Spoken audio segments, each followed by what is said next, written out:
தொடர்ச்சியாக படைப்பை குறித்து பார்த்துட்ருக்குறோம். ஒவ்வொரு வாரமும் நம்ம அதை சிந்திக்கிறதுக்கு முன்னாடி இதுக்கு முன்னாடி என்ன பார்த்தோம் அப்படின்றத சிந்திச்சாதான் நம்ம இப்போ பார்க்கக்கூடிய காரியத்தை தொடர்ந்து பார்க்க முடியும் இல்லைங்களா. இப்போ ஆதியாகமம் 1ஆம் அதிகாரத்தை தான் தொடர்ந்து பார்க்குறோம்.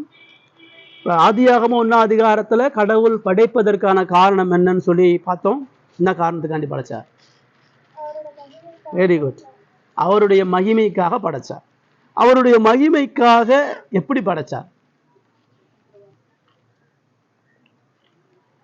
அவருடைய மகிமைக்காக எப்படி படைக்கிறார்? எது நிமித்தம் படைக்கிறார்? இயேசுவை முன்னிறுத்தி படைக்கிறார். இயேசுவை வெளிப்படுத்தும்படியா படைக்கிறார். படைப்பு இயேசுவை பிரதிபலிக்குது. இயேசுவுக்காக தான் எல்லாத்தையும் படைக்கிறார்னு சொல்லி பார்க்குறோம். அப்படி நம்ம அந்த படைப்பில் இயேசுவுக்காக பார்க்கும் பொழுது படைப்பு முழுவதும் கடவுளுடைய அன்பு இருக்குது. கடவுள் தனது அன்பை படைப்பில் வெளிப்படுத்துகிறார். எல்லா படைப்பையும் நேசித்தாலும் அவருடைய மக்களை அவர் தெரிந்தெடுத்து ரொம்ப சிறப்பாக நேசிக்கிறார்.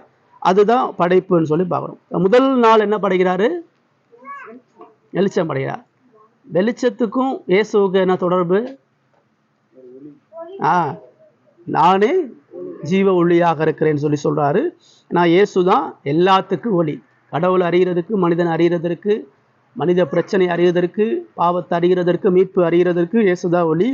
அதனால தான் படைக்கிறார். இன்னொன்று, வெளிச்சம் இல்லாமல் மற்ற படைப்புகள் எதையும் புரிஞ்சு கொள்ள முடியாது. எல்லா படைப்புக்கும் வெளிச்சம் தேவை. வெளிச்சம் இல்லாத ஒரு படைப்பும் இல்லை. அதனால அவர் அதை பிரதானமாக படைக்கிறார். ரெண்டாவது என்ன படைக்கிறாரு? தண்ணீர் படைக்கிறார். இப்போ தண்ணி என்ன வெளிப்படுத்துகிறது? ஜீவ தண்ணீர்னு சொல்றாரு. கடவுளுடைய தொடர்ச்சியான அன்புன்னு நம்ம பார்க்குறோம். நமது அனுதினமான ஒரு அடிப்படை தேவை தான் தண்ணி. அதை தேவன் இயேசு கிறிஸ்துவோடு ஒப்பிட்டு ரொம்ப சிறப்பாக இயேசு நானே வாசல்னு அதான் சொல்றார். ஆடுகளுக்கு வாசல்னா ஆடுகளுக்கு தரக்கூடிய தண்ணீரை ஆகாரத்தையும் பிரதானமாக சொல்றார். தொடர்ச்சியான கடவுளுடைய அன்பு. மூணாவது நாள் மரம் செடி கொடிகளை அவர் படைக்கிறார். இதற்கும் இயேசுக்கு என்ன தொடர்பு? நானே ஜீவ அப்பம். நாள்தோறுமான ஆகாரம். கடவுள் பயிர் வகைகளையும் மரங்களையும் செடிகளையும் குடிக்கிறார். எல்லா படைப்புக்கும் அதுதான் ஆகாரம். ஸோ அதுதான் இயேசு கிறிஸ்து நமக்கு பிரதானமாக சொல்கிறாரு. நம்முடைய சரீர வளர்ச்சிக்கு இந்த உலக பிரகாரமான ஆகாரம் இருக்கிற மாதிரி நம்முடைய ஆத்ம வளர்ச்சிக்கு இயேசு நமக்கு ஆகாரமாக இருக்கிறார் அப்படின்னு சொல்லி பார்க்குறோம். நாலாவது நாள் என்ன படைப்பு?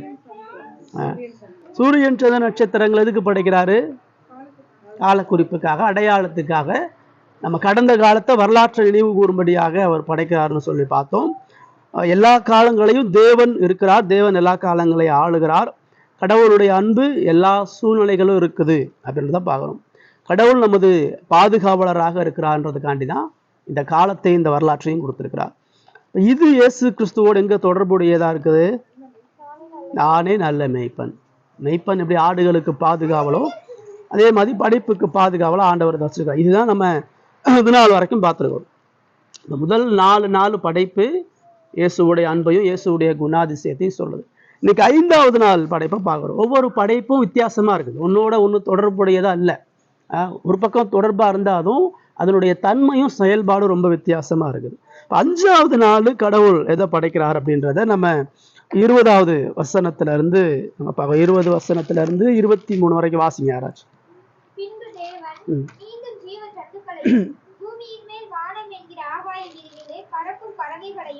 ஜலமானது திரளாய் ஜனிப்பிக்க கடவுது என்றார்.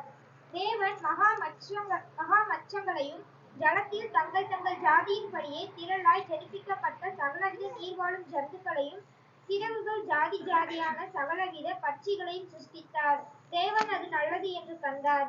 தேவன் அவைகளை ஆசீர்வதித்து நீங்கள் பழுகி பெருகி சமுத்திர ஜலத்தை நிரப்புங்கள் என்றும் பறவைகள் பூமியில் பெருக கடவுது என்றும் சொன்னார். சாயங்காலம் விடியற்காலம் ஆகி 5ஆம் நாள் ஆயிற்று. முதல் 4 நாள் படைப்புக்கும் இந்த 5வது நாள் படைப்புக்கும் என்ன வித்தியாசம்? பழுகி பெரிய கேட்கிறார். மற்ற எந்த படைப்பும் பழுகி பெருகாது. பழுகி பெறுகிறதா சொல்லலை, இதை பழுகி பெறுகிறதா சொல்றார். வேற என்ன வித்தியாசம் இருக்கு? வேற என்ன வித்தியாசம்?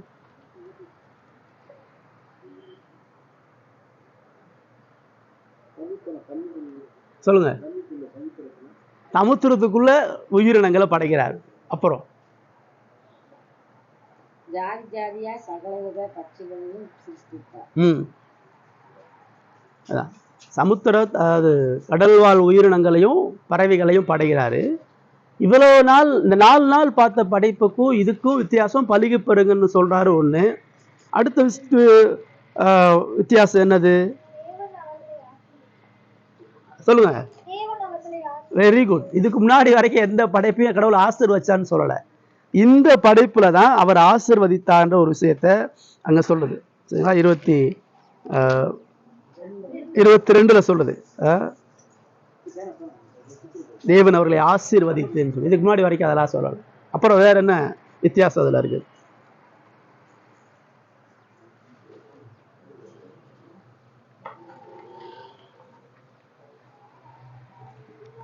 பாருங்க, முதல் 3 நாள் ஆண்டவர் அஸ்திபாரம் பண்றாரு, 2வது நாள் அதை ஃபில் பண்றார். இப்போ முதல் நாள் வெளிச்சத்தை படைக்கிறார், அதுக்கு ஒப்புமை தான் இணையா 4வது நாள்ல சூரியன் சந்திர நட்சத்திரங்கள், அந்த வெளிச்சத்துல இருந்து சூரியன் சந்திர நட்சத்திரங்கள் அப்படி பிரிக்கிறார். இப்ப 2வது நாள் நீங்க பார்க்கும் பொழுது ஆகாய விரிவையும் தண்ணியையும் பிரிக்கிறார். தண்ணி ஒரு இடத்துல சேரவும் ஆகாய விரிவு மேல இருக்கவும் செய்கிறார். இப்ப அதை நிரப்புறதுக்காக 4வது நாள் என்ன செய்யறாரு, அந்த தண்ணீரில் மிருகங்களை உண்டு பண்றாரு, அந்த ஆகாயத்துல பறவைகளை உண்டு பண்றாரு. ஸோ முதல் அஸ்திபாரம் போடுறாரு, 2வது முதல் 3 நாள் அஸ்திபாரம், அடுத்து அதெல்லாம் ஃபில் பண்ற விஷயத்த செய்யறாரு. 5வது நாளுக்கும் 2வது நாள் படைப்புக்கும் நெருங்கிய தொடர்பு இருக்கிறத நம்ம பிரதானமா பார்க்கிறோம். இன்னொன்னு, இந்த 5வது நாள் படைப்பு தான் முதல் ஜீவனுள்ள உயிரினம் படைக்கப்படுகிறது. சயின்ஸ் சொல்லுது செடி மரங்களுக்கெல்லாம் உயிர் இருக்கிறதா, ஆனா பைபிள் அதை எங்கேயுமே சொல்லலை.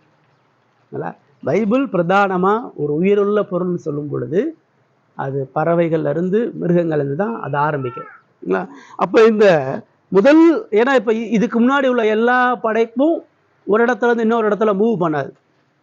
சூரியன் ஒரு இடம் தான், சந்திரன் ஒரு இடம் தான், நட்சத்திரம் ஒரு இடம் தான், சமுத்திரம் ஒரு இடம் தான், தரை ஒரு இடம் தான், விருட்சங்கள் செடி கொடிகள்லாம் ஒரு இடம் தான். ஆனா பறவைகளும் சமுத்திர மிருகங்களும் இடம் விட்டு இடம் நகரும். பறவைகள் ஒரு இடத்துல இருக்காது, சுற்றி உலாவும். அதே மாதிரி சமுத்திர மிருகங்களும் பார்க்கிறோம். முதல்ல ஜீவன் பெற்று உயிரடைந்த உயிரினமாக இந்த பறவைகளும் சமுத்திர மிருகங்களும் படைக்கிறத பிரதானமா இங்க பார்க்கணும். நீந்தும் ஜீவ ஜந்துக்கள், இங்கதான் ஜீவ ஜந்துக்கள்னு வருது. ஜீவன்ற வார்த்தை இங்கதான் பயன்படுத்துறார். ஸோ உயிர் என்ற வார்த்தை இங்கதான் பயன்படுகிறார். சரிங்களா? மரம் செடி கொடிகளுக்கெல்லாம் அதை படிக்கல. ஸோ பிரதானமா இதை சொல்லுது, ஜீவ ஜந்துக்கள் அவர் படைக்கிறாரு. திரளாய் ஜனிப்பிக்க கடவுதுன்றார். இதுக்கு முன்னாடி எதையுமே திரளாயின்னா சொல்லலை. ஜாதி ஜாதியா அதனுடைய இணையனமா படிக்க கடவுதுன்னு சொல்றாரு. இதுதான் பழுகி பெருகக்கூடிய படைப்பு, இதுதான் திரளாய் ஜனிப்பிக்கக்கூடிய படைப்பாக இருக்குதுன்றதை பார்க்கலாம். அதாவது ஒண்ணுல இருந்து இன்னொன்று மல்டிபிள் ஆகிறது, ஒண்ணுல இருந்து இன்னொன்று அடுத்தடுத்து வளரக்கூடிய படைப்பா இருக்கிறது தான் இந்த படைப்புல நம்ம பிரதானமா பார்க்க வேண்டிய விஷயம். முதல் முறையா ஜீவனுள்ள உயிரினம், முதல் முறையா பழுகி பெறுகிற உயிரினம், முதல் முறையா ஆசீர்வதிக்கப்படுகிற உயிரினம். இதை எல்லாத்தையும் 5வது நாள்ல ரொம்ப சிறப்பா ஆண்டவர் செய்கிறார். இன்னும் படைப்பு ஃபுல் ஆகல. ஆனா இந்த உலகத்தை தேவன் எவ்வளவு அழகா நேர்த்தியா ஞானமா படைக்கிறார் பாருங்க. முதல் நாள்ல ஒண்ணுமே இல்லை, வெறும் இருள் மட்டும்தான் இருக்குது, பூமி தண்ணி பந்து போல இருக்குது. ஆண்டவர் முதல்ல வெளிச்சத்தை கொடுக்குறார். வெளிச்சத்தை கொடுத்ததுக்கு அப்புறம் தண்ணியை 2ஆ பிரிக்கிறார், ஆகாயத்திலையும் பூமியிலையும். பிரிச்ச தண்ணியை சமுத்திரமாக்குறாரு, வெட்டாந்தரையை காணப்பட வைக்கிறாரு, அதுல சகலவிதமான செடிகளையும் பயிர்களையும் விளைய வைக்கிறாரு. இப்போ சூரியன் சந்திர நட்சத்திரங்களை படைக்கிறாரு. இப்போ அதுக்கு அடுத்து படைப்புல முதல்ல ஒரு உயிரடைந்த படைப்புகள். அந்த வசனத்துல எல்லாம் கவனிச்சு பார்த்தீங்கன்னா, ஃபர்ஸ்ட் ஆகாய விரிவிலே நீந்தும் ஜீவ ஜந்துக்களையும் பூமியின் மேல் வானம் என்கிற ஆகாய விரிவிலே பறக்கும் பறவைகளையும் ஜலமானது திரளாய் ஜனிப்பிக்க கடவுதுன்னு சொல்றார். பறவை எங்க உருவாகுதுன்னா சமுத்திரத்துல இருந்து உருவாகுது. சமுத்திரத்துல இருந்து பறவைகள் உண்டா கடவுதுன்னு ஆண்டவர் வாயில சொன்ன உடனே எல்லா விதமான நானா விதமான பறவைகளும் ஜலத்திலிருந்து உயிரடைந்து அப்படியே பறக்குது, சட சட சட சட சட. எவ்வளோ இந்த டிஸ்கவரி சேனல்லாம் பார்த்தீங்கன்னா நம்ம கண்ணுக்கு புலப்படாத அநேக விதமான பறவைகளை பார்க்குறோம். பல வர்ணங்களில், பல வடிவங்களில், பல குரல் ஓசைகளில். ஒரு சில பறவை பாட்டு பாடுது, ஒரு சில பறவை உருமுது, ஒரு சில பறவை ரெக்க இருக்கும் ஆனால் பறக்க முடியாது. ஒரு சில பறவை கொஞ்சம் உயரம் தான் பறக்க முடியும். சில பறவைகள் பெரும்பாலான என்னது 100 அடிக்கு மேலே பறக்கும். இப்போ பருந்து ராஜாலிலாம் அதனுடைய இருப்பிடமே வந்து கண் மலைகளில் தான் இருக்குதுன்னு சொல்லி பார்க்கணும். சில பறவைகள் ஆண்டவர் வேட்டையாடும்படியாக வைக்கிறார், அடித்து சாப்பிடும்படியாக வைக்கிறார். சில பறவைகள் புழுக்களை சாப்பிடும்படியாக வைக்கிறார். ஒவ்வொரு பறவையும் கடவுள் படைக்கும் பொழுது அந்த பறவையை குறித்து முழு அறிவும் ஞானமும் இருந்து ஒவ்வொரு கலர், ஒவ்வொரு இடம், ஒவ்வொரு சாப்பாடு, ஒவ்வொரு குணாதிசயம், ஒவ்வொரு செயல்பாடோட பல பறவைகளையும் பார்க்கிறார். நம்ம 4 விரற்கடை அளவில் இருக்கக்கூடிய பறவையும் இருக்குது. அது எவ்வளோ வளர்ந்தாலும் அந்த 4 விரல் அளவில் தான் இருக்கும். சரிங்களா? 10 அடி உயரத்துக்கான பறவையும் இருக்குது. 10 அடி உயரம் வளரக்கூடிய பறவைகளும் இருக்குது. அந்த நீர்க்கோழிலாம் ரொம்ப மனிதன் நிற்கிறத விட உயரம் தாண்டி வளரும்னு சொல்கிறாங்க. புரியுங்களா? இந்த தீக்குருவிக்கு நிறைய சட்டைகள் இருந்தாலும் அது சட்டையை எடுத்து பறக்காதுன்னு சொல்கிறான். அது நடந்து தான் போகும். வேதம் சொல்லும் பொழுது ஆண்டவர் தீக்கோழிக்கு ஞானத்தை விலக்கி வச்சாருன்னு சொல்லுங்க. எல்லா பறவையும் முட்டை போட்டு குஞ்சு பொரிக்கும், ஆனால் தீக்கோழி அப்படி செய்யாது. தீக்கோழி கடற்கரையில் முட்டையை போட்டு அது பாட்டுக்கு போயிடும். ஆமைகளும் மற்ற உயிரினங்களும் தான் அந்த அந்த அந்த முட்டையை அடகாத்து குஞ்சு பொரிக்க வைக்கும். பறவைகளுடைய நீங்கள் வரலாறுலாம் படிச்சுன்னா ரொம்ப ஆச்சரியமாக இருக்கும். பெண் குயின் பார்த்தீங்கன்னா பெண் குயின் முட்டை போடாது, ஆண் பெண் குயின் தான் முட்டை போடும். சில பெண் குயின்கள் முட்டை போடும் பொழுது அந்த முட்டையை அதுக்கு பாதுகாக்காது. ஆண் பெண் குயின் தான் அந்த முட்டையை பாதுகாத்து குஞ்சு பொரிக்கும். பெண் குயின் அதை விட்டுட்டு போயிடும், அழகாக்காது. பல பறவைகள் அந்த மாதிரி செய்யாது. ஆனால் இவ்வளவு ஞானமா தேவன் ஒவ்வொரு பறவைக்கும் ஒவ்வொரு குணாதிசயம், தன்மை, இடம் எல்லாத்தையும் கொடுத்து அவர் மிகுந்த மேன்மையாக ஒரு படைக்கிறார்னு சொல்லி பார்க்குறோம். இப்போ ஜீவன் தருகிற, பழுகி பெறுகிற, உயிரோட்டமாக இருக்கிற, வளர்க்கக்கூடிய ஒரு படைப்பை ஆண்டவர் படைக்கிறார். இந்த படைப்புக்கும் இயேசு கிறிஸ்துவுக்குமான தொடர்பை நம்ம பார்க்குறோம். அதே மாதிரி அந்த வசனம் சொல்லுது, ஆகாயத்திலிருந்து பறவைகளை ஜனிப்பிக்க கிடவுன்றாரு. 21 சொல்லுது, மகா மச்சங்களையும் ஜலத்தில் தங்கள் தங்கள் ஜாதியின்படியே திரளாய் ஜனிப்பிக்கப்பட்ட சகலவித நீர்வாழும் ஜந்துக்களையும் சிறகுள்ள ஜாதியான சகலவித பட்சிகளையும் சிருஷ்டித்தார். கடல்வாழ் உயிரினங்களையும் ஆண்டவர் நம்ம பார்க்கக்கூடிய பலதரப்பட்ட மீன்கள், கடல்ல இருக்கக்கூடிய 10% மீன்களை கூட நம்ம பார்த்துருக்க மாட்டோம், சாப்பிட்ருக்க மாட்டோம். அவ்வளவு மீன்கள் இருக்குது, அவ்வளவு உயிரினங்கள் இருக்குது. இந்த உலகம் முழுவதும் கிட்டத்தட்ட 150 நாடுகள் 150 நாடுகள் கடல் உணவை சார்ந்து தான் இருக்கிறாங்க. சரிங்களா? விளையக்கூடிய பயிர் வகைகளை காட்டிலும் கடல் உணவை சார்ந்து தான் 150 நாடுகள் இருக்கதா நம்ம வரலாற்றில் பார்க்குறோம். தேவன் திரளா எவ்வளோ டெய்லி கடலுக்கு போய் வலை போடுறாங்க. டெய்லி மீன் அது பெருகி கொண்டே தான் இருக்குது. உலகம் முழுவதும் போய் வலையை போட்டு எடுத்துகிட்டு வந்தாலும் கடல் வாழ் உயிரினங்கள் ஜாஸ்தி. மனித மக்கள் தொகையை விட கடல் உயிரினங்களோட எண்ணிக்கை பல மடங்கு கூட. சரிங்களா? தேவன் அப்படி தினந்தோறும் அதை சிருஷ்டித்து அதை பழுகி பெருகி அதுலேயும் எல்லா விதமான ஞானத்தோடு அவர் பெறுகிறார். 22 அதை அவர் ஆசீர்வதிச்சார் அப்படின்னு சொல்லுது. ஆசீர்வதிச்சு இப்போதான் அவர் நேரடியாக எக்ஸ்ட்ரா சில கட்டளையை கொடுக்குறார். நீங்கள் பழுகி பெருகி சமுத்திர ஜலத்தை நிரப்புங்கள். எந்த படைப்பையும் பார்த்து அப்படி சொல்லலை. நீ பழுகி பெருகி பூமியை நிரப்பு, நீ பழுகி பெருகி வானத்தை நிரப்புலாம் சொல்லலை. முதல்ல ஆண்டவர் ஒரு படைப்பை பழுகி பெருகி சமுத்திர ஜலத்தை நிரப்பணும், பறவைகள் பூமியிலே பெருக கடவுது, உள்ளிருந்து இன்னொன்று வளர்ச்சியை நோக்கி பயணிக்கக்கூடிய ஒரு படைப்பை படைச்சு தான் கடவுள் அதை ஆசீர்வதிக்கிறார்னு சொல்லி பார்க்கணும். இப்போ இயேசு இதுதான் எங்கே சொல்கிறார் நீங்கள் பார்த்தீங்கன்னா, யோவான் 15வது அதிகாரத்தில் சொல்கிறார். யோவான் 15வது அதிகாரம் 5வது வசனம்.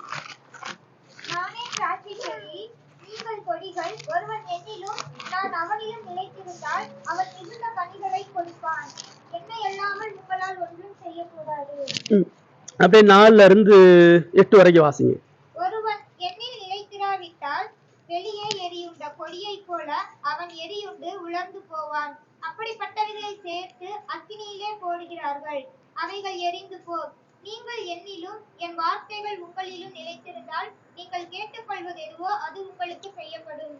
நீங்கள் மிகுந்த கனிகளை கொடுப்பதினால் என் பிதா மகிமைப்படுவார். எனக்கு இயேசு இங்க தனக்கும் பின்பற்றக்கூடிய சீசர்களுக்குமான உறவை சொல்லும் பொழுது அவர் ரொம்ப தெளிவா சொல்றாரு, நான் மெய்யான திராட்சை செடின்னு சொல்லி 1வது வசனத்துல சொல்றாரு. அடுத்து அவர் என்ன சொல்றாரு 3ல, நான் உங்களுக்கு சொன்ன உபதேசத்தினாலே நீங்கள் சுத்தமா இருக்கிறீர்கள், என்னில் நிலைத்திருங்கள், நானும் உங்கள் நிலைத்திருப்பேன். கொடியானது திராட்சை நிலைத்திராவிட்டால் தானாய் கனி கொடுக்க மாட்டாது போல நீங்களும் என்னை நிலைத்திராவிட்டால் கனி கொடுக்க மாட்டீர்கள். இப்போ இயேசுவோட இணைந்திருக்கும் பொழுதுதான் கனியுள்ள வாழ்க்கைன்றாரு. இந்த 15 ஃபுல்லா பார்த்தீங்கன்னா என்னில் நிலைத்திரு, என்ன சார்ந்தரு, என்னில் நிலைத்துன்ற வார்த்தை ஆண்டவர் திரும்ப திரும்ப சொல்றார்.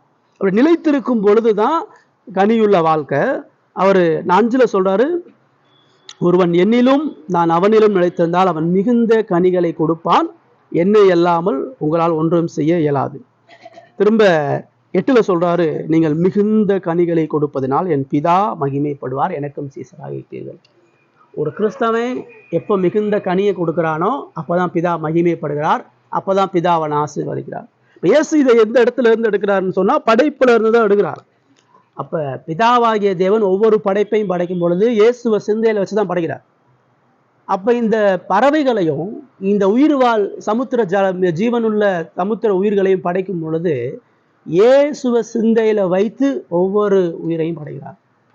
இயேசுவோட இருக்கும் பொழுதுதான் மனிதனுக்கு வளர்ச்சி, இயேசுவோட சேர்ந்து இருக்கும் பொழுதுதான் அவன் கனி கொடுக்கிறான். இயேசு கிறிஸ்து மட்டும்தான் ஒரு மனிதனை திருப்தி செய்கிறார். இதுதான் முதல் ஜீவனுள்ள படைப்பா இருக்குது. ஒரு ஜீவனுள்ள ஒரு உயிரோட்டமான வாழ்க்கை இயேசுவோட இணைந்து இருக்கிறதுன்றதை தான் யோவான் 15ல் இயேசு சொல்றாரு. அதை இங்க நம்ம பிரதானமா பார்க்கிறோம். அப்ப வெறுமையை நிரப்புகிற படைப்பாக இது இருக்குது. இதுக்கு முன்னாடி சமுத்திரம் வெறுமையா இருந்தது, ஆகாய வெறுமையா இருந்தது. இந்த படைப்புக்கு அப்புறம் சமுத்திரம் நிரம்பிருச்சு. சமுத்திரம் அதனுடைய மிருக ஜீவன்களால ஜீவ ஜந்துக்களால நிறைவேறுகிறது, ஆகாயமும் அதனுடைய பறவைகளால நிறைவேறுகிறது. மனித வாழ்க்கையில இயேசு இல்லாத வாழ்க்கை வறுமையானது. இயேசுதான் மனித வாழ்க்கையினுடைய வறுமையை போக்குறார். இயேசுதான் மனித ஆத்மாவை திருப்திப்படுத்துகிறார். இயேசுதான் முழு படைப்புக்கும் ஆதிகாரணராக இருந்து மனித இருதயத்துக்கு வேண்டிய எல்லா ஆத்ம திருப்தியை கொடுக்கிறார். இருதய சமாதானமும் ஆத்ம சந்தோஷமும் இயேசுவோடு நிலைத்திருக்கும் பொழுது மாத்திரம் வருகிறதுன்றத இந்த படைப்பு நமக்கு பிரதானமா சொல்லுது. இப்ப கிறிஸ்துவற்ற ஒவ்வொரு மனிதனுடைய வாழ்க்கையும் அது வெறுமையும் சஞ்சலமானது. எப்படி சமுத்திரத்துல மிருகங்கள் அது ஜீவ ஜந்துக்கள் எல்லாம்னா அது அர்த்தமற்றது, யாரும் அதை பயன்படுத்த மாட்டாங்க. அது ஜீவ ஜந்துக்களோடு இருக்கும் பொழுதுதான் அது அநேக நன்மைகளை கொடுக்கிறது, அநேக வகைகள்ல அதை நம்ம பெற்று பயனுடையவர்களாக இருக்கிறோம். அதே போல இயேசு கிறிஸ்து மட்டும்தான் ஒவ்வொரு மனிதனுடைய வாழ்க்கையில திருப்தியுள்ளவரா, வெறுமையை போக்குறவரா, கண்ணீரை துடைக்கிறவரா, அவனுடைய வாழ்க்கையில அவர் மட்டும்தான் திருப்தி செய்கிறவரா. கடவுளுக்குள்ளாக ஒரு மனுஷன் வளருவதற்கு இயேசுவை தவிர வேற எந்த வழி இல்லை. இந்த பலுகி பெருகிறது தான் கடவுள் ஆசீர்வதிக்கிறார். இதுக்கு முன்னாடி இந்த எல்லா படைப்பும் இருந்த வண்ணமாகவே இருக்குது. இந்த படைப்பு தான் வளர்ச்சியை நோக்கி போகுது. சிறு மிருகமாக இருந்து கொஞ்சம் கொஞ்சமாக படிநிலையாக இருந்து முதிர்ச்சி அடைந்து போகக்கூடிய ஒரு ஜீவ ஜந்துவா இருக்குது. இப்போ இதை தான் ஒவ்வொரு மனிதனத்திலையும் ஆண்டவர் எதிர்பார்க்கிறார். இப்போ மனித வாழ்க்கையினுடைய ஆண்டவர் மனிதனை படைக்கிறதுக்கு முன்னாடி இதை படைக்கிறாரு. மனித வாழ்க்கையினுடைய ஒரு சின்ன ஒரு உதாரணம், ஒரு கிளிம்ஸு இந்த 5வது படைப்புல இருக்குது. மனுஷன் குழந்தையா பிறந்து அவன் வாலிபனா வாழ்ந்து அவன் முதிர்ச்சியை நோக்கி பயணிக்கணும். அப்படிதான் ஆண்டவர் அந்த படைப்புல நியதியை வச்சிருக்கிறார். அதை ஏன் வச்சாருன்னு சொன்னா, இயேசு கிறிஸ்துவுக்குள்ளாதான் ஒரு மனுஷன் பயனுள்ளவனா, இயேசு அறியும் பொழுதுதான் ஒரு மனிதன் கடவுள் மகிமைப்படுகிற வாழ்க்கையை அடைய முடியும். இயேசுவோடு இணையக்கூடிய மனுஷன் இயேசுவோடைய உபதேசத்தினால தன்னை பரிசுத்தமாக்குறான். அதான் சொல்றாரு, என் வசனம் உன்னை சுத்தமாக்குதுன்றார்.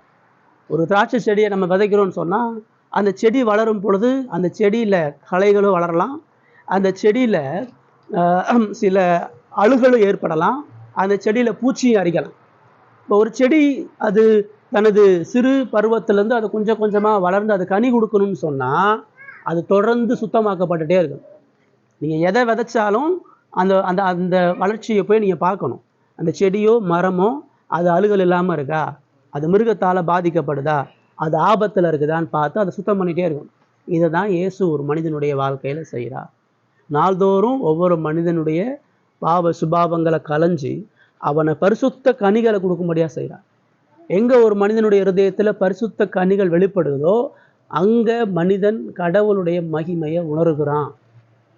இப்போ கடவுள் நம்முடைய வாழ்க்கையில் மகிமையாக இல்லாமல் போனதுக்கான காரணம், இயேசு நம்முடைய வாழ்க்கையினுடைய அஸ்திபாரமான திராட்சை செடியை போல நம்மோடு கூட இருந்து நமக்கு கனி தருகிறவராக இருக்கிறார் என்கிற நம்பிக்கையை நம்ம சரியான முறையில் கொண்டுள்ளாதனால தான். ஸோ பாவத்தில் விழுந்த ஒவ்வொரு மனிதனும் இந்த உலகத்தில் வறுமையாக தான் இருக்கும். ஆதாம் பாவம் செஞ்ச உடனே அவனுடைய தேவ சாயல் இழக்கிறான், கடவுளை விட்டு தூரம் போகிறான், கடவுளுடைய நன்மைகளை விட்டு தூரம் போகிறான், கடவுளுடைய ஆசீர்வாதங்களை விட்டு தூரம் போகிறான், கடவுளே இல்லாமல் வாழ பார்க்குறான். அதோடைய விளைவு தான் மரணம், அதோட விளைவு தான் வியாதி, அதோட விளைவு தான் அவனுடைய வாழ்க்கையில் ஏற்படக்கூடிய எல்லா துக்கங்களுக்கும் காரணம். இதை மறுபடியும் சரி செய்ய தான் இயேசு மனிதனாக வந்தார். மனிதனுடைய வாழ்க்கையில் மறுபடியும் கடவுளோட ஒப்புரவாக்கி பாவத்தை மன்னிச்சு பாவத்தை தீர்த்து நியாயம் தீர்த்து மனிதனை ஜீவனுள்ள உயிரோட்டமுள்ள வளர்ந்து பெறக்கூடிய ஒரு வாழ்க்கையை தேவன் தருகிறார். அதான் நம்ம பார்க்குறோம். சரிங்களா? இப்போ 5வது நாள் படைப்பு இதை நமக்கு பிரதானமாக முக்கியத்துவப்படுத்த சொல்லுது. 6வது நாள் நம்ம 24வது வசனத்திலிருந்து 27. தேவன் பூமியானது ஜாதி ஜாதியான ஜீவ ஜந்துக்களாகிய நாட்டு மிருகங்களையும் ஊரும் பிராணிகளையும் காட்டு மிருகங்களையும் ஜாதி ஜாதியாக பிறப்பிக்க கடவுது என்றார். அது அப்படி ஆயிற்று. தேவன் பூமியில் உள்ள ஜாதி ஜாதியான காட்டு மிருகங்களையும் ஜாதி ஜாதியான நாட்டு மிருகங்களையும் பூமியில் ஊரும் பிராணிகள் எல்லாவற்றையும் உண்டாக்கினார். தேவன் அது நல்லது என்று கண்டார். பின்பு தேவன் தமது சாயலாகவும் தமது ரூபத்தின்படியையும் மனுஷனை உண்டாக்குவோமாக. அவர்கள் சமுத்திரத்தின் மச்சங்களையும் ஆகாயத்து பறவைகளையும் மிருக ஜீவன்களையும் பூமி அனைத்தையும் பூமியின் மேல் ஊறும் சகல பிராணிகளையும் ஆளக்கடவர்கள் என்றார். தேவன் தம்முடைய சாயலாக மனுஷனை சிருஷ்டித்தார். அவனை தேவ சாயலாகவே சிருஷ்டித்தார். ஆணும் பெண்ணுமாக அவர்களை சிருஷ்டித்தார். ரைட். இப்போ 6வது நாள் 2 படைப்பு படைக்கப்படுகிறது. நம்ம மனிதனை மட்டும் தனியாக படைச்சிட்டா நம்ம நினைக்க முடியாது. மனிதனை படைக்கிறதுக்கு முன்னாடி 6வது நாள் அவர் மிருகங்களையும் படைக்கிறார். மிருகங்களை படைச்சு தான் மனிதனை படைக்கிறார். மிருகங்களை படைக்கும் பொழுது அவர் அங்கே என்ன பிரதானமாக சொல்றாரு, 5வது நாள் முடிஞ்சு 6வது நாள் பூமியானது ஜாதி ஜாதியான ஜீவ தஞ்சுக்களாகிய நாட்டு மிருகங்களை முதல்ல படைக்கிறார்.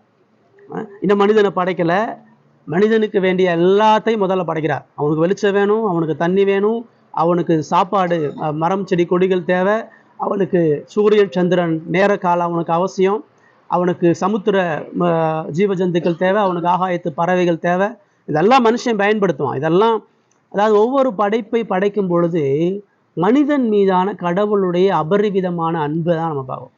கடவுள் எவ்வளவு உயர்வாக மனிதனை தான் சிந்தையில் வச்சு மனிதனை எவ்வளவு அழகாக நேசித்து அவனுக்காக எல்லாத்தையும் ஆயத்தப்படுத்துகிறார். ஒரு ஒரு ஒரு கெஸ்ட்டு வீட்டுக்கு வராங்கன்னா வீட்டை எவ்வளோ சுத்தமாக வச்சு எல்லா சாப்பாடு ஆயத்தம் பண்ணி எல்லா உட்கார இடத்தை ஆயத்தம் பண்ணி அவரை வரவேற்கிறதற்கு எவ்வளோ தூரம் நம்ம காத்திருக்கிறோமோ அதை போல் மனிதனுக்காக ஆண்டவர் மனிதனை படைக்கிறதற்கு இவ்வளோத்தையும் ஆயத்தம் பண்ணுறார். இதெல்லாம் ஆதாம் ஏவாளுக்கு தேவன் பார்க்குறாரு. இதன் மூலமாக ஆதாம் ஏவாள் இயேசுவை மகிமைப்படுத்தணும், இயேசுவை அறியணுன்றதுக்காக படைக்கிறார். அதனால தான் அவர் என்ன செய்கிறாரு, அவனுக்கு நாட்டு மிருகங்களை படைக்கிறார். நாட்டு மிருகங்கள்லாம் அவனுடைய வாழ்வாதாரத்தை சுற்றி அவனுடைய வீட்டை சுற்றி இருக்க வேண்டிய மிருகங்கள். இப்போ பறவைகளுக்கும் சமுத்திர ஜலங்களுக்கும் நாட்டு மிருகங்களுக்குமான ஒரு பெரிய வித்தியாசம் இருக்குது. இதுதான் வித்தியாசம்.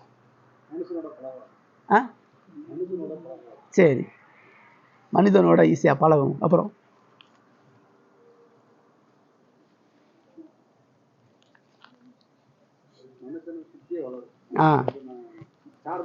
கரெக்ட், மனிதனை சார்ந்தே இருக்கும்.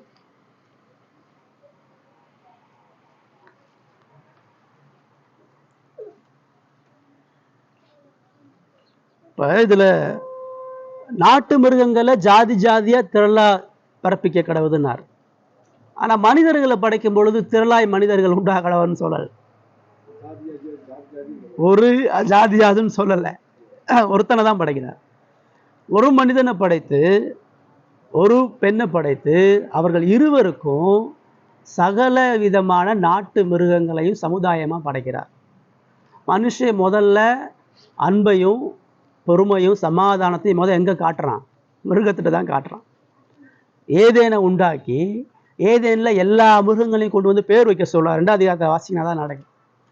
மனுஷன் சமுதாயமாக வாழ்வதற்கு இன்னொரு மனிதன் பறக்கிறதுக்கு முன்னாடி அவன் யாரோட சேர்ந்து இருக்கிறான்னா மிருகங்களோடு அவன் சேர்ந்து இருக்கிறான். அதுக்காண்டி ஒரு பெரிய நோக்கத்தை பின்னாடி வச்சிருக்கிறார்.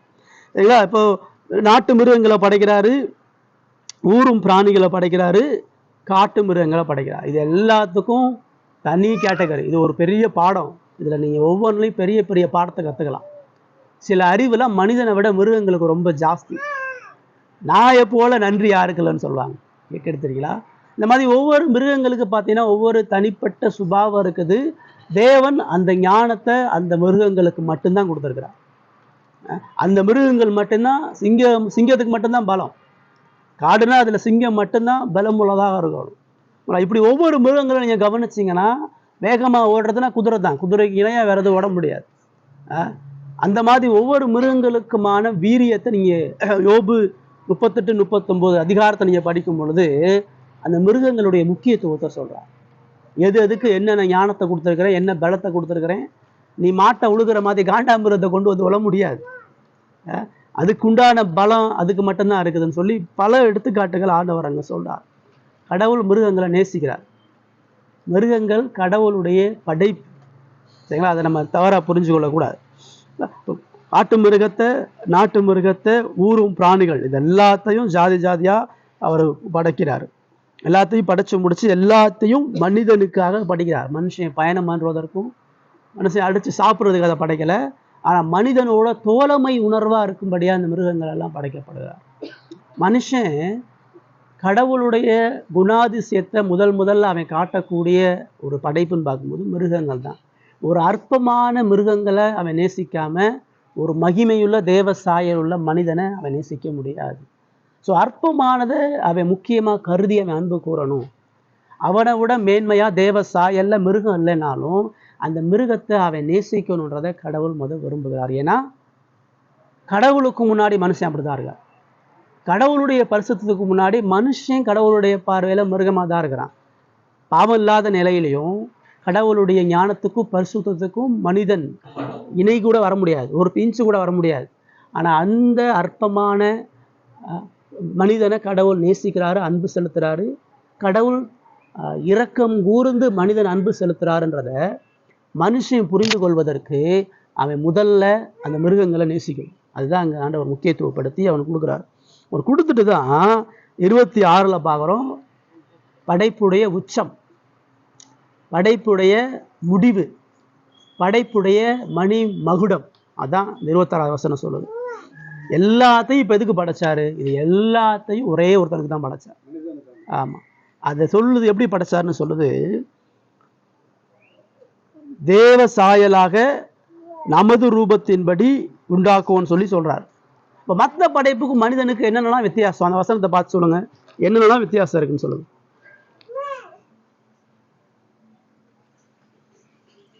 என்னென்ன சொல்லுங்க. 4 காதா? அந்த வசனத்தை வந்து சொல்லுங்க, நீங்களா சொல்லாதீங்க. அந்த வசனம் என்ன சொல்லுது? Very good. மனுஷன் மட்டும் தேவசாயில படைக்கிறான். அடுத்து என்ன சொல்லுது?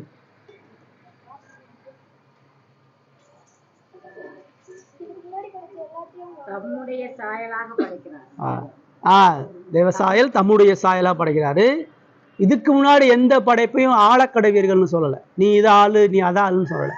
மனுஷனை மட்டும்தான் இதுக்கு முன்னாடி படைச்ச எல்லாத்தையும் ரூல் பண்ணுன்றார். ஆளுகை அதிகாரத்தை கொடுக்குறார்.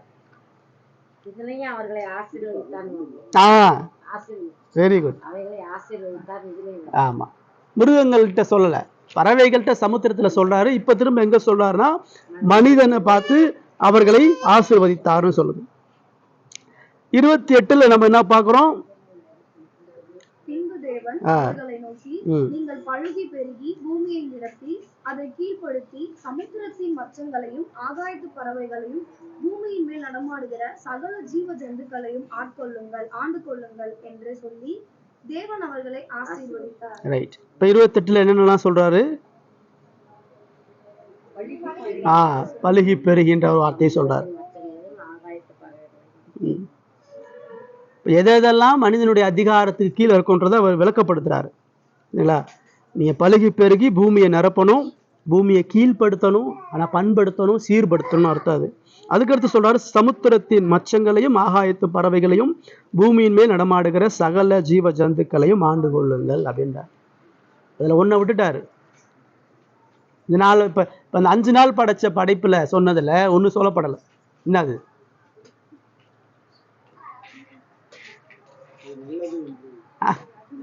ஆளுக்கு ஒரு இதில் ஆடுறதுல ஒன்றும் சொல்லலை அவரு. தாவரங்களையா?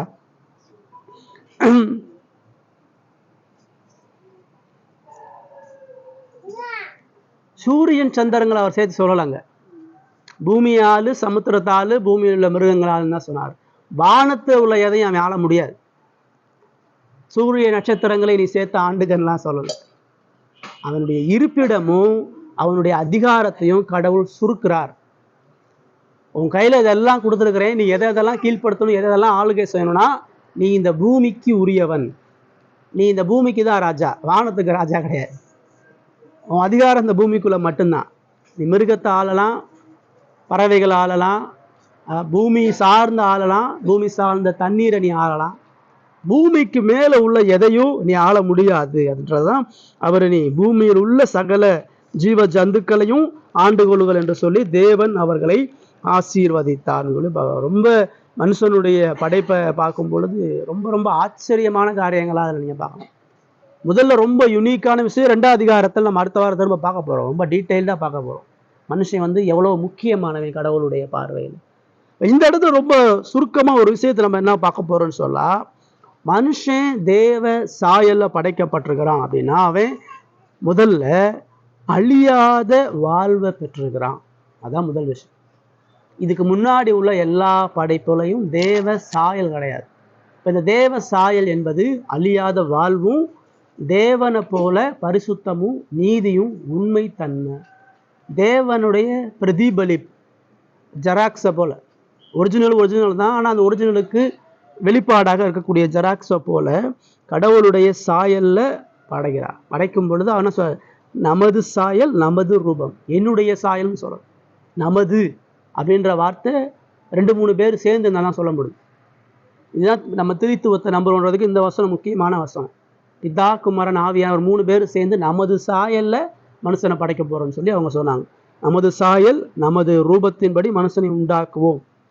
வார்த்தையில் படைக்கலை. இது ரொம்ப முக்கியமான விஷயம். உண்டாக கடவுள் எல்லாத்தையும் சொன்னார். மனுஷன் தேவசாயல உண்டாக கடவன் அப்படி சொல்லலை. உண்டாக்குவோமாக நம்ம எல்லாம் சேர்ந்து உருவாக்குறோம் அப்படின்னு சொல்லி அவர் சொல்றார். அப்படி உருவாக்குறதுக்கான விஷயத்தை ஆண்டவர் சொல்லிட்டு தான் அவன் எல்லாத்தையும் ஆளுகை செய்கிறவனா இருக்கணும். இப்போ மனுஷனை படைக்கும் பொழுது அவன் தான் ராஜா. எல்லாத்தையும் படைச்சு அவன் கரத்தில் அவனுடைய பாதத்தில் கொண்டு வந்துட்டான்னு எபிரேயர் சொல்லும். கடவுள் மனிதனுக்கு கொடுத்த மிகப்பெரிய பரிசு இந்த உலகம். முழு உலகத்தையும் அவர் படைத்த எல்லா படைப்புகளையும் படைச்சு அவனுக்கு கிஃப்டாக கொடுத்துட்டார். இதுதான்ப்பா உனக்கு அப்படின்னு சொல்லி. அவன் 6 அடி உயரமுள்ள ஒரு சாதாரண மனுஷன். ஆனால் அவன் லட்சக்கணக்கான பூமியில் உள்ள மிருகங்களையும் மரம் செடிகொலைகளையும் சமுத்திரங்களை எல்லாம் ஆளக்கூடிய மிகப்பெரிய ராஜாவா, மிகப்பெரிய ஆசாரியனா, மிகப்பெரிய தீர்க்கதரிசியாக படைக்கிறார். ஆதாம் சும்மா சாதாரண ஆள் கிடையாது. உலகத்தில் மாமன்னன் பேரரசன் அவன் தான். முதல் உலகத்தில் எந்த மனுஷனுமே இல்லை, அவன் மட்டும்தான் இருக்கிறான். அவன் மட்டும்தான் கிங்கு, அவன் மட்டும்தான் ராஜா, அவன் மட்டும்தான் எல்லா. அப்போ அவனுக்கு எதிரியே கிடையாது. அவன் கூட சண்டை போடுறதுக்கு ஆள் யாரும் இல்லை. அவன் என்ன கட்டளை கொடுக்குறானா எல்லாம் அமைந்து கீழ்ப்படியும். அவன் என்ன ஆர்டர் போகிறான்னா எல்லா படைப்பும் அவனுடைய வார்த்தைக்கு செவி கொடுத்து வரணும்.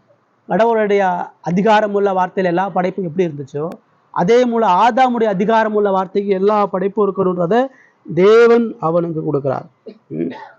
அப்புறம் அது என்ன சொல்லுதுன்னா, நம்முடைய சாயலாக சிருஷ்டித்தார்னு சொல்லிட்டு, தேவ சாயலாக சிருஷ்டித்தான்னு சொல்லிட்டு அவர்களை ஆணும் பெண்ணுமாக சிருஷ்டித்தார். 2ஆம் வசனம் விளக்கப்படுத்துது. ஆனால் ரொம்ப ஈக்குவலாக சொல்லி முடிச்சிருச்சு. ஆணை விட பெண்ணை விட ஆண் பெரியவன், ஆணை விட பெண்ணு பெரியவன்லாம் சொல்லலை. கடவுளை தேவ சாயலை படைச்சாரு, ஆணையும் பெண்ணையும் சேர்த்து படைச்சார். 2 பேரும் கடவுளுக்கு முன்பாக சரிசமமான நிலையில் இருக்கிறாங்கன்றதை அவர் படைக்கிறார். படைச்சு தான் என்ன சொல்றாரு, நீ பலுகி பெருகு, பூமியை நிரப்பு, அதை கீழ்ப்படுத்து, எல்லாத்தையும் ஆண்டு கொள்ளு. அவனுக்கு அங்கே வேலையை கொடுக்குறார். அவன் சும்மா அவன் இஷ்டத்துக்கு எல்லாத்தையும் ஆள முடியாது. அவன் இஷ்டத்துக்கு நீ ராஜா நீ என்ன வேணாலும் செய்யணும் இல்லை. உனக்கு நான் சொன்னபடி நீ ஆளுகை செய்யணும், நான் சொல்லபடி நீ வாழணும். அவன் ஆளலாம், ஆனால் அவன் ஆளக்கூடியவனாக இருந்தாலும் கடவுளுக்கு அவன் வேலைக்காரன். அவன் ராஜாவாக இருந்தாலும் கடவுளுக்கு அவன் அடிமை. கடவுளுக்கு அடிமையுள்ள ராஜாவா அவன் இந்த பூமியில வேலை செய்யும்படி அழைக்கப்பட்டிருக்கிறான். கடவுள் ராஜாதி ராஜாவா இருந்து அவனை ஒரு சிற்றரசனை போல இந்த பூமியில கொடுக்குறார். ஆதாம படைக்கும் பொழுதும் கடவுளுக்கு இயேசு தான் சிந்த. ரோமர் 5 சொல்லுது இயேசு 2ஆம் ஆதாம்னு சொல்லுது. அவர் 2ஆம் ஆதாம் அந்த உலகத்துல வந்தார். முதல் ஆதாம்ன்றது கிறிஸ்துவுடைய அடையாளம். கிறிஸ்து எல்லா படைப்புக்கும் அதிகாரி, எல்லா படைப்புக்கும் ராஜா, எல்லா படைப்புக்கும் ஆசாரியன், எல்லா படைப்புக்கும் அவர் தீர்க்கதரிசியாக இருக்கிறான்றதுக்கான வெளிப்பாடாக ஒரு சாயலாக மனிதன் முதலாவதாக படைக்கப்படுகிறான். முதல்ல படைப்பின் கிரீடமா தேவ சாயலோடு ஒரு படைப்பு படிக்கப்படுகிறது. எல்லா படைப்பை விட வித்தியாசமான படைப்பு. முதல்ல ஆத்மாவோட ஒரு படைப்பு படிக்கப்படுது. இதுக்கு முன்னாடி யாருக்கும் ஆத்மா இல்லை, மனுஷனுக்கு மட்டும்தான் ஜீவ ஆத்மா. மிருகங்களுடைய உயிர் போகும் பொழுது அது கீழேயே மண்ணா போயிடும். ரசங்களை சொல்லுது மிருகம் செத்தா அதோடைய ஆவி கீழே போய் ஒன்றும் இல்லாமல் போயிடும். மனுஷன் செத்தா மட்டும் அவனுடைய ஆத்மா தன்னை படைச்ச கடவுள்கிட்ட போகணும்னு சொல்லும். அதனால் அதுதான் அழியக்கூடாத வாழ்க்கை, அழியமில்லாத வாழ்க்கை அவன் பெற்றிருக்கிறான். ஸோ கடவுளுடைய பார்வையில் மனிதன் எவ்வளோ முக்கியமானவன், எவ்வளோ உன்னதமானவன், எவ்வளோ அவசியமானவன். அவன் ஒரே கடவுளுடைய ஜீவ சாயலாக அணிந்தவனாக இருக்கிறான். இதுதான் இயேசு எங்கே சொல்கிறாரு அப்படின்னா, யோவான் சுவிசேஷம் 11:25. இயேசு அவளை நோக்கி, நானே உயிர்த்தெழுதலும் ஜீவனுமாய் இருக்கிறேன். என்னை விசுவாசிக்கிறவன் மரித்தாலும் பிழைப்பான். இங்க என்ன ஆண்டவர் சொல்றாருன்னா, லாசர் செத்து போனப்போ சொல்றாரு. லாசர் செத்து கல்லறையில வச்சதுக்கு அப்புறம் சொல்றாரு, நான் அவனுக்கு ஜீவன் கொடுத்து என்றென்றுமா அவனோடு கூட வாழக்கூடிய வாழ்க்கை அவனுக்கு நான் தர்றேன். ஆதாம் அவர் ஜீவஸ்தாயில ஏன் படைச்சானா, உனக்கு அழிவே கிடையாது, நீ என்னைக்கு என் கூட இருக்கணும், நான் இருக்கிற வரைக்கும் நீ என் கூட இருக்கணும், என்னை போல நீ இருந்து எல்லாவற்றையும் ஆளுகை செய்யணுன்றதுக்காக தான் அவனுக்கு தேவசாயெல்லாம் கொடுக்குறார். இப்போ இயேசு லாசர் உயிரோடு எழுப்பும் பொழுது என்ன சொல்றாரு அப்படின்னா, லாசருவே வெளியே வானார், அவன் உயிரோட வந்தான், ஆனால் மறுபடியும் அதே கல்லறையில் போய் செத்தான். அவன் நிரந்தரமா அந்த உலகத்தில் இல்லை, அவன் கொஞ்ச நாள் தான் உயிரோட வாழ்ந்தான். ஆனால் அவளுக்கு மார்த்தாள் மரியாளுக்கு அவர் என்ன சொல்றாருன்னா, நானே உயிர்த்தெழுதலும் ஜீவனுமா இருக்கிறேன். இந்த அற்பமான ஜீவ வாழ்க்கையை யோசிக்காத, நான் மெய்யான ஜீவனுள்ள வாழ்க்கை தருகிறவனா, நித்திய காலமா கடவுளோடு உள்ள உறவுல உனக்கு ஜீவனையும் பலனையும் நான் தருகிறேன், என்ன விசுவாசினார். என்ன நம்புகிறவனுக்கு தான் அழியாத வாழ்க்கை, என்ன விசுவாசிக்கிறவனுக்கு தான் நித்திய ஜீவன் உண்டுன்றதை இயேசு அதில் சொன்னாரு. மனிதனை படைக்கும் பொழுது தேவன் இயேசு கிறிஸ்துவ குறித்த இப்படிப்பட்ட சிந்தையோட தான் அவனை படைக்கிறார். அவன் அழியாம கடவுளோட மகிழ்ச்சியா என்றென்றும் வாழும்படியா படைக்கப்படுகிறான். இப்போ நீங்கள் நானும் அப்படிதான் படைக்கப்படுறோம். நீங்கள் நானும் இந்த உலகத்துக்குரியவர்களா படைக்கப்படலை. இந்த உலகம் ஒரு பொழுதும் உங்களுக்கு சந்தோஷத்தை கொடுக்காது. இந்த உலகம் துன்மார்க்கர் கையில விடப்பட்டிருக்குன்னு பைபிள் சொல்லுது. இந்த உலகத்தை ஆண்டவர் அழிக்க போறேன்றார். இந்த உலகம் ஒரு பொழுதும் சமாதானத்தை அடையாது. இந்த உலகத்துல பாவம் கட்டாயம் பெருகதான் போகுது. இந்த உலகம் இன்னும் அக்கிரமத்தின் மேல் அக்கிரமம் கூட தான் செய்யும். இந்த உலகத்துல சமாதானம் ஒரு நிலை என்பது ஒரு பொழுது இல்லை. இது தேவ ஆக்கினைக்கு ஏதுவா இந்த உலகம் இருக்குது. ஆண்டவர் சொல்றார், நோவா காலத்தில் நடந்த அழிவு மறுபடியும் வருன்றார். கடவுள் ஆண்டவராக இயேசு இந்த உலகத்துக்கு மறுபடியும் வரும்பொழுது இந்த உலகத்தை முற்றிலும் சுட்டரிக்க போறார். நோவா காலத்துல தண்ணியால் அரிச்சாங்க, அவர் வரும்பொழுது அக்னினால் இந்த உலகத்தை அழிப்பார். இப்போ இந்த உலகம் ஒருபோதும் நமக்கு நிரந்தரமான இடம் இல்லை. நமக்கு நிரந்தரமான இடம் பரலோகம் தான். நம்ம பரலோகத்தினுடைய குடிமக்கள். இந்த உலகத்தில் நம்ம அந்நியரும் பரதேசியமா வாழும்படியாக தான் அழைக்கப்பட்டிருக்கிறோம். தேவ ஜனங்கள் ஆபிரகாம்ல இருந்து எல்லாரும் அதை தான் பார்த்தாங்க. கடவுள் கட்டி உண்டாக்குன்னு அந்த நித்திய ஜீவனுக்குரிய அந்த தேசத்தை நோக்கி தான் ஆபிரகாம் போனான், ஈசாக்கு போனான், யாக்கோபு போனான், தாவீது அதான் போனான். சாலமோன் பிரம்மாண்டமா ஒரு ஆலயத்தை கட்டி அதான் சொல்றான், ஆண்டவர் இந்த கையினால செய்யப்பட்ட ஆலயத்தில் இருக்கிறது இல்லை, அவர் அவருடைய சிங்காசனமா இருக்குது, அவர் மகத்துவத்தில் இருக்கிறார், அங்க அவருடைய ஆலயம் இருக்குதுன்னு சொன்னார். தாவீது சொன்னார், என்ன சொன்னாரு, பரலோகத்துல உண்மை தவிர எனக்கு யாரும் விருப்பம் இல்லை, இந்த பூலோகத்துல உண்மை தவிர எனக்கு வேற எங்கேயும் விருப்பம் இல்லை, உங்களுடைய சமூகத்துல இருந்து உங்களுடைய ஆலயத்துல நித்திய காலமா ஆராய்ச்சி செய்யறதுதான் என் ஆசை அப்படின்னா. இப்போ நீங்கள் நான் இந்த உலகத்துல சமாதானத்தை அடைய முடியுமா? இந்த உலகம் நமக்கு நிம்மதியை கொடுத்துருமா? இந்த உலகத்துல மகிழ்ச்சியான ஒரு நிலைக்கு நம்ம போக முடியும்னா ஒரு பொழுதும் போக முடியாது. இந்த உலகத்துல பிசாசு நம்ம எதிர்க்கிறான், இந்த உலகத்தில் நம்முடைய மாம்சம் நம்மளை எதிர்க்குது, இந்த உலகத்தில் இருக்கக்கூடிய மனிதர்கள் நம்மளை கடவுள் அறிய விடாதபடி தடைகளை செய்கிறாங்க.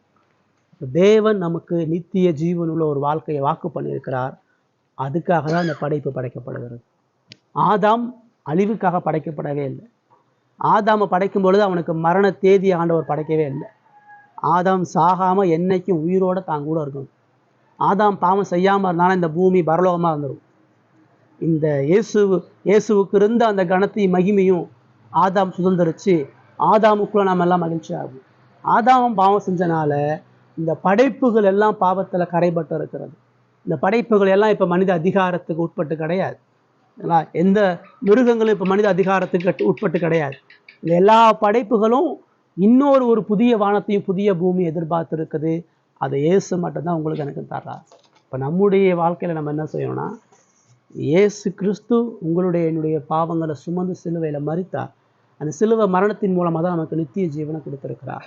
நான் நித்திய ஜீவனுக்குள்ள பிரவேசிக்க என்ன செய்யுதுன்னு கேட்கும்பொழுது அவர் தான் சொன்னார், நீ மனம் திரும்பி என் மரணத்தை விசுவாசி. உன் பாவத்தை நான் சுமந்தேன், உன் சாபத்தை நான் சுமந்தேன், உனக்காக நான் ஜீவனை விட்டேன்றதை விசுவாசிக்கும் பொழுது உனக்கு நித்திய ஜீவன் உண்டு. குமாரனை விசுவாசிக்கிறவனுக்கு நித்திய ஜீவன் உண்டு. 6வது நாள் படைப்பு நமக்கு அடிப்படையாக தான் சொல்லுது. இன்னும் இதில் பல காரியங்கள் நம்ம தொடர்ந்து அடுத்த வாரம் பார்க்க இருக்கிறோம். சரிங்களா? ஜெபம் பண்ணி முடிக்கலாம்.